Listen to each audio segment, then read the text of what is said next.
পৃথিবীতে আসলে কেউ কারো নয়। সময়ে অসময়ে, প্রয়োজনে অপ্রয়োজনে যেমনটি করে কিছু সম্পর্ক রঙিন সুতোয় বাঁধা পড়ে, ঠিক তেমন করেই কিছু সম্পর্ক মনের অজান্তেই পর করে যায় দূরে সরে।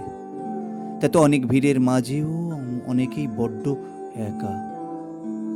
শূন্য মনে খুঁজতে থাকে পিছনে ফেলে আসা কিছু। আর হাঁটতে থাকে জীবন নামে সুদূর পথ, যার গন্তব্য দূর, বহু দূর। বাস্তব যেমন কঠিন ভয়ঙ্কর, ঠিক তেমনি আবেগও ভীষণ খারাপ। পৃথিবীতে কারো আপন হওয়াটা খুব সহজ, কিন্তু কাউকে আপন হিসেবে পাওয়াটা সত্যি চরম কঠিন। একাকী মন নিয়ে অনেকেই ওই বিশাল নীল আকাশ পানে তাকায়।